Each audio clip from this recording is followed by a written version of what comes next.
semua untuk merah putih, ya udah. Tuh, saya hanya bertanggung jawab ke RI 1, yang lain saya nggak peduli. Nah, ini juga masih rame tentang Menteri Keuangan kita, yaitu Pak Purbayayudi. Yang belakangan ini ya, dia menjadi sorotan karena keberaniannya untuk mengkritik balik akademis Rocky Gerung. Meskipun penyampaiannya dengan versi-versi humornya Pak Purbayayudi ini, namun cukup jelas ya, sebagai pejabat publik, Purbaya mengaku membuka diri untuk siap dikritik balik dan juga mengkritik balik siapa yang mengkritik dia. Dan nggak bisa dipungkiri juga, Rocky Gerung ini memang kalau ngomong tuh belak-belakan ya guys ya. Dia tuh kalau ngomong juga sedikit pedas gitu, bilang bahwa Pak Purbayayudi ini tidak semudah itu untuk memperbaiki perekonomian Indonesia. Kita simak saja. Ini Pak Purbaya ini kasir ya. Sebagai kasir dia mau mendorong mesin pertumbuhan itu dengan kapasitas. Bagaimana mungkin kasir mau mendorong pabrik, sementara kepala pabriknya adalah politisi-politisi yang berkedudukan sebagai menteri teknis, yang orang tahu ini politisi copet. Itu persepsinya kan. Sebagai kasir pertama kali tentu dia nggak mungkin, karena pertumbuhan itu tidak datang dari kebijakan Menteri Keuangan. Menteri Keuangan memakai hasil pertumbuhan untuk diredistribusi supaya problem sosial itu teratasi, kan logikanya begitu kan. Jadi mesti dituntut juga, mampu nggak Pak Yudi ini, Sadewo ini mempengaruhi pikiran-pikiran politis, bukan pikiran politik ya, pikiran politis di departemen teknis, perindustrian, perdagangan, pertanian, macam-macam kan, yang dikuasai oleh partai politik. Itu soalnya. Jadi dia datang di dalam satu ekosistem di mana infrastruktur yang harusnya menghasilkan 8% itu justru dikuasai oleh politisi copet ini. Itu soalnya, dan persepsi itu yang tumbuh di publik sehingga timbul semacam pesimisme.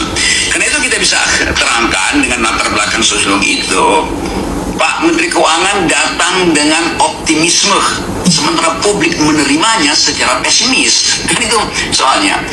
Nah, itu kritikan Pak Rocky Gerung terhadap Pak Purbayayudi, karena kamu tuh hanya seorang kasir, jadi bisa apa? Sedangkan copet-copet di luar sana, yaitu politikus-politikus di luar sana itu sangat berat gitu. Maksudnya tuh musuhnya tuh sangat berat gitu loh Pak, gitu. Coba kita lihat apa balasan dari Pak Purbayayudi. Kritik apa katanya? Biar aja, nggak apa-apa, kan semuanya nggak bisa puas. Itu presidennya kepilih berapa? 58, 30 aja kan nggak puas kan? Itu hal yang wajar. Tapi hari ini dengan berjalannya waktu, kalau saya bisa balikin ekonomi dari 5 ke 6% atau lebih lagi, Rocky Gerung harus minta maaf ke saya. Dengerin ya Pak Rocky Gerung ya. Ya, Rocky Gerung. Minta apa? Nggak minta ke publik juga nggak apa-apa. Itu kan itu semacam kontrol juga buat saya. Artinya ini jangan terlena juga lu tidur melulu. Tentang di Kementerian Keuangan anak buahnya banyak, gaji naikin sama dia, terus tidur. Saya kesini bukan untuk tidur kira-kira gitu. Itu kritik positif menurut saya. Tapi satu hal yang dia bilang, katanya saya cuma juru bayar, nggak betul. Saya bisa masuk sana sekarang. Nah, itu mesti dia koreksi nanti. Oke, kalau ada, Kalau saya lihat dari tanggapannya Pak Purbaya ini, sebenarnya kritikan dari Pak Rocky Gerung itu juga positif gitu, supaya dia tuh nggak terlena gitu ya, karena sebagian besar atau kebanyakan atau yang udah gitu ya, menteri kita yang dulu, nah kebanyakan terlena dan jadinya Indonesia perekonomian pun susah banget sampai sekarang ya. jadi saya mau ngeritik Pak Rocky Gerung sedikit. Dia sekarang ledekin Jokowi nggak ngapa-ngapain. Ini Pak, Tuh dijelasin Pak.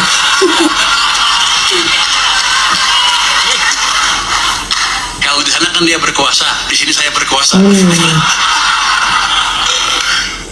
Jadi ini dipaksa intervensi langsung oleh presiden sampai ke sana. Jadi Presiden Jokowi itu berjasa buat kita, walaupun di sampingnya ada saya sih. Tapi setelah itu, nggak lama setelah itu diturunkan lagi seperti ini. Serah. Ini yang Anda rasakan berapa 2003-2004 pertengahan sampai akhir itu ekonomi susah lagi, keluarlah Indonesia suram dan lain-lain. Bukan dari politik tapi dari ekonomi yang dibunuh penyebab utamanya. Jadi Pak Rocky mungkin sedikit belajar ekonomi lagi Pak. Gue seneng bisa ngadik dari sini. Soalnya Pak Rocky setiap itu saya lihat tuh pidato Anda itu menarik sekali, jadi saya ikutin ahli filsafat. Jadi mumpung bisa kritik, saya kritik di sini. Kemarin sampai April sudah membaik, makanya saya bilang ekonomi bagus, nggak usah takut. Tapi habis itu dibunuh ke sini sampai ke sini. Jadi sedang dibunuh lagi ekonominya. Ketika ekonomi memburuk, banyak pemecatan pegawai kan pasti, rakyat hidupnya makin susah dan kita nggak peduli waktu itu ya. Waktu itu Turunlah ke jalan masyarakat kita.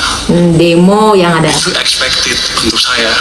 Nah, ini pembelaan Pak Purbayayudi terhadap Pak Jokowi karena Pak Rocky Gerung sering banget mengkritik di saat kepemimpinan Pak Jokowi. Dan kita lihat balasan dari Pak Rocky Gerung itu seperti apa.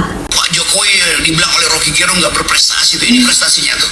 Nah itu saya mau ulangi sih yang dikatakan oleh Purbaya, karena itu contoh pertama ketika seseorang dapat kedudukan yang istimewa untuk menyelenggarakan republik, dia mulai dengan membela rejim sebelumnya. Ini udah kacau si Purbaya nih.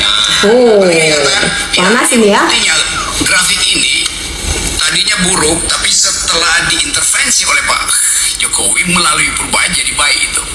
Ya, setelah diintervensi, bukan karena diintervensi, logikanya udah salah gitu. Jadi sesuatu yang disebut kesalahan post hoc ergo propter hoc. Sesuatu yang terjadi setelah ini, setelah yang sebelumnya, seolah-olah disebabkan oleh itu. Banyak faktor yang menyebabkan. Jadi puji-pujian itu yang kemudian diketahui publik. Pak Purbaya nggak begitu cara berpikir logikanya tuh. Anda bilang setelah diintervensi maka membaik, tapi bukan karena diintervensi. Beda itu. Sesuatu yang terjadi secara serial berbeda dengan sesuatu yang terjadi karena sebab akibat dengan kausalitas. Gitu. Seringkali kita kritik. Ini darurat logika, kita jangan darurat logika. Tadi Purbaya apa sih katanya? Perpanjangannya? Pura-pura. Ya pura-pura. Pura-pura banyak gaya. Oke. Kata Pak Rocky Gerung, Purbaya itu artinya pura-pura banyak gaya. Tapi di sisi lain di gayanya Pak Purbaya yang petentang-petenteng itu, tapi dia membuktikan loh, memang benar-benar ekonomi Indonesia ini akan menjadi lebih baik begitu. Kita simak saja videonya. Menyepakati stimulan 16,23 triliun untuk ditambah. Selain beras 10 kg juga akan nambah minyak goreng 2 liter. Karena itu adalah hasil kesepakatan ketika kami konsultasi dengan pimpinan DPR, dan atas perintah pimpinan DPR itulah kami sampaikan dalam raker badan anggaran dan disambut dengan respon yang positif. Saat itu juga disetujui oleh Menteri Keuangan kita. Nanti jawab Pak di sini Pak. Ditantang ini. Pak Purbaya harus jawab di sini nanti. Udah habis nih. Pendek juga. Pak Said mana tadi? Udah pulang. Tadi saya suruh jawab pertanyaan Pak Said.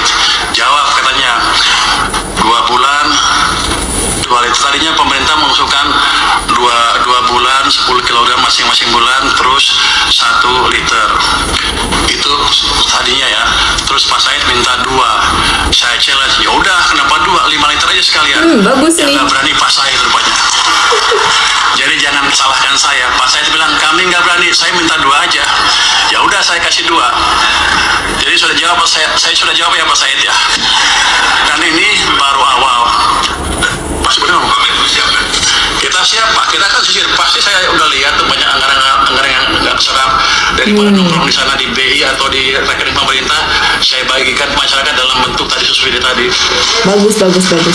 Setuju ini. 2 bulan itu baru percobaan Pak. Kalau masih kurang kita tambah lagi. Jadi Bapak nggak usah takut, saya komit. Tapi yang kurang komit Pak Said rupanya. Dia 5 nggak berani, minta turun ke 2. Untuk saya aneh, kan yang punya uang saya, harusnya dia oke. memang jos banget, top banget nih Pak Purbaya ini ya. Pokoknya statement-statement dia tuh kayak membunuh orang yang bertanya atau melawan dia gitu ya. Dan ini ada lagi, katanya di saat Pak Purbaya mengguyurkan 200 triliun ke Bank BI ya, itu sempat dikritik oleh Hotman Paris. Kita simak videonya. Nabung di bank swasta atau ke Singapura, ya makanya sebenarnya saya menyarankan yang menjadi kunci utama kan kita itu rakyat banyak miskin, pengangguran di mana-mana. Harusnya 200 triliun itu hanya diperuntukkan untuk kredit karya bagi perusahaan yang punya bisnis padat karya yang mempekerjakan banyak karyawan.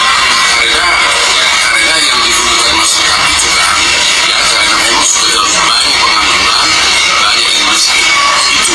Jadi obrolan bukan cuma soal bunga deposito ya? Bukan soal bunga deposito yang saya persoalan, harusnya kredit itu khusus untuk diperuntukkan karena itu yang program utama agar rakyat kita ini aman, jangan terjadi seperti di level itu. Oke, itu yang paling pertama sebenarnya kan ya. Nah, kita lihat jawaban dari Pak Purbaya Yudi. Si Pak Hotman Paris ya, protes sama saya nih. Waktu dia memperpanjang depositonya, bunga jadi turun, dia jadi rugi katanya. Emang itu tujuan saya. Nah, biar dia belanja lagi, kalau belanja kan ekonomi jalan, atau dia bagi-bagi ke orang. Cerdas dia ini ya. Memang itu tujuannya.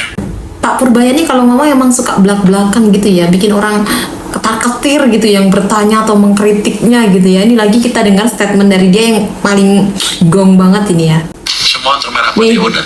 Terus saya hanya bertanggung jawab ke RI1, yang lain saya nggak peduli. Pak Pur, kita minta behind the scene ya. Ketika mendapat amanah dari Pak Prabowo, pesan utama apa dari Pak Presiden? Nggak ada pesan. Sama sekali Pak. Nggak ada. Nggak ada pesan seingat saya. Jadi itu Arahan Pak, arahan. arahan ke depan. Betul juga ya. Kamu tuh suruh belok. Merah putih aja. Iya. Semua untuk merah putih udah. Tapi gini Bapak, ada kesan Bapak kan ngegas nih, berarti Bapak backingnya nih kok ngeri Pak. Kenapa? Ini kan Bapak langsung ngegas nih. Artinya, wah Bapak ini memang supportnya luar biasa dari RI1. Tuh, saya hanya bertanggung jawab ke RI1, yang lain saya nggak peduli. Wah, Jadi semua yang saya kerjakan udah diskusi dulu dengan beliau, dan beliau udah tahu. Mantap sih. Dan kalau disuruh berubah ya berubah. Jadi pada dasarnya memang kita perlu arah perubahan, arah ekonomi. Jadi dia ngerti betul, dia pasti udah pelajarin kan. Oke. Saya biasanya kayak gimana, dan dia ingin ada perubahan arah ekonomi aja. Karena pada satu titik ketika ekonomi memburuk, popularitas pemerintah Ya, citra. turun terus. Pada titik tertentu mulai banyak demo kayak kemarin tuh. Ya. Itu tuh kepercayaan turun cukup signifikan. Kalau nggak berubah ekonominya dalam mungkin 6 bulan 1 tahun, ya bisa bahaya kondisi negara ini. Jadi Pak Presiden ngerti betul bahwa kita perlu perubahan paradigma pertumbuhan ekonominya. Dan orang yang tepat untuk melakukan itu adalah seorang Purbaya. Saya nggak tahu, mudah-mudahan pas. Iya, sih kayaknya paling pas yang ada dari stok yang ada ya. Nah, ini juga ada berita terbaru. Pak Purbaya akan alihkan anggaran NBG yang tak terserap ke bansos beras saja. Jadi karena kemarin juga ada sempat viral ya, ada anak-anak siswa-siswi kita yang keracunan massal karena setelah mengkonsumsi makanan bergizi gratis atau MBG, maka Pak Purbaya mengajukan. Tapi kita simak saja penjelasan dari Pak Purbaya ini. Sebetulnya mau di stop atau bagaimana? Masih Pak. Pak, viral di media sosial Pak, Bapak sudah mulai negur-negur programnya Pak Prabowo yang makan bergizi gratis Pak. Bukan negur, terus kita mau bantu. Kita bantu secepatnya, tapi kalau nggak bisa juga kita ambil duitnya. Kan gitu, fair kan? Daripada nganggur duitnya kan saya bayar bunga juga. Saya akan alihkan ke tempat lain yang lebih siap, atau ke masyarakat langsung, seperti perluasan bantuan tadi yang 2 kali 10 kg beras tadi kan bisa diperpanjang di situ. Kalau emang nggak bisa diserap, tapi kalau bisa diserap ya bagus. Jadi saya nggak negur, tapi saya mendukung. Mendukung ya. Saya ambil duitnya. Nah, ini pokoknya Pak Purbaya ini the best ya. Pokoknya dia tuh bagus banget kinerjanya dan dia cerdas gitu. Dia siap tanggap menanggapi masalah-masalah perekonomian di Indonesia. Yang katanya Pak Rocky Gerung, Purbaya itu singkatan dari pura-pura banyak gaya. Kalau menurut saya Purbaya itu perubahan untuk Indonesia merdeka. Setuju nggak kalian?